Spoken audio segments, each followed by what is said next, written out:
Double événement chez Peugeot avec l'arrivée de la 208, la deuxième du nom, une des voitures les plus vendues de la marque. Et en plus, cette 208 arrive non seulement en version thermique et en version électrique en même temps. Alors cette version électrique, elle se reconnaît de la thermique à plusieurs petits détails, notamment le E ici sur la custode, au lion du logo qui est un petit peu bleuté et à la calandre qui reprend la couleur carrosserie. Cette i208 ou 208 électrique va être accompagnée dans le groupe avec la Corsa électrique qui partage la même plateforme et aussi par la DS3 Crossback e-Tense.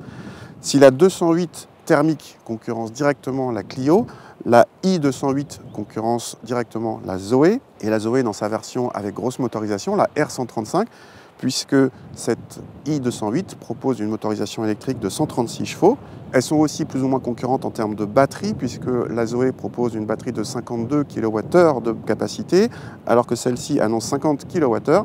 Alors précision quand même importante, sur la Zoé, 52 kWh est la capacité utile pour le client, alors que les 50 kWh annoncés ici sont la capacité dite embarquée, et en fait ça correspond à 46 kWh à peu près pour le client, ce qui explique la différence d'autonomie, on y reviendra plus tard. Dernier point, la gamme i208, puisqu'il s'agit d'une gamme, propose plusieurs niveaux de finition. Ici on a un niveau allure, moyen haut de gamme. L'intérieur est entièrement nouveau et on retrouve le célèbre petit volant avec les compteurs à regarder par-dessus, comme sur la première 208, mais ceux-ci sont désormais numériques et avec un effet 3D à partir de notre finition allure.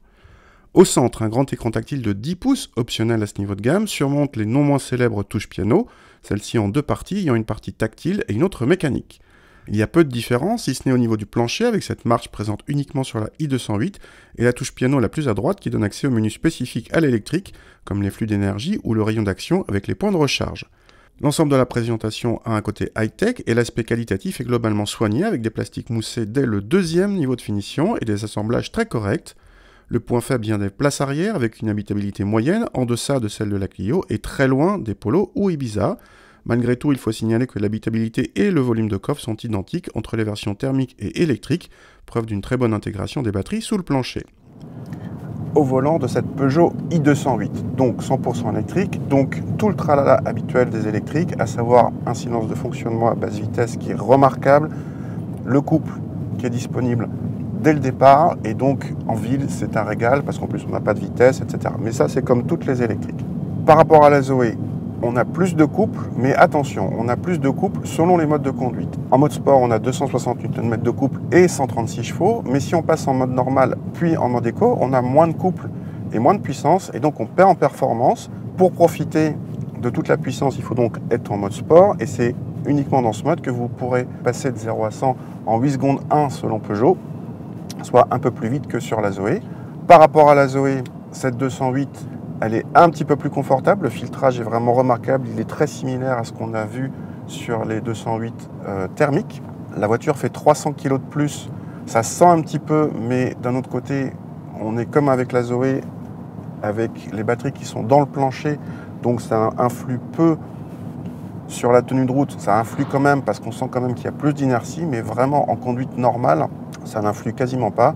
Le maître mot de cette 208, ça reste le confort, comme sur les versions thermiques qu'on a essayé, en tout cas dans ces versions allure, même si, là encore, par rapport à la Zoé, le petit volant donne toujours cette petite sensation d'agilité qui est toujours agréable. Du côté de l'autonomie, comme évoqué en départ, la batterie est un peu moins importante en capacité par rapport à celle de la Zoé, avec 46 kWh de charge utile contre 52 kWh, ce qui explique la différence d'environ 50 km annoncée entre les deux voitures en autonomie. Peugeot annonce 340 km en cycle WLTP et on peut raisonnablement envisager 300 km en conduite coulée sans faire très attention, moins que la Zoé, mais suffisant. A noter que Peugeot, à l'achat d'une i208, vous inscrit d'office au réseau Free2Move de bornes de recharge qui comprend plus de 27 000 bornes en France, dont celle du réseau Ionity, et 800 bornes de recharge rapide de plus de 50 kW, car la i208 supporte la charge rapide jusqu'à 100 kW en série, alors que la Zoé propose en option la charge rapide jusqu'à 50 kW seulement. L'abonnement Free2Move coûte 4,99 € par mois, auquel il faut rajouter le prix des recharges. En tarif, Peugeot ne propose pas de formule de location de batterie, vous achetez la i208 en entier. Les tarifs vont de 32 000 à 37 000 € hors bonus écologique de 6 000 €. C'est moins cher que la Zoé, mais la Renault propose aussi la formule avec location de batterie qui vous demande moins de trésorerie initiale.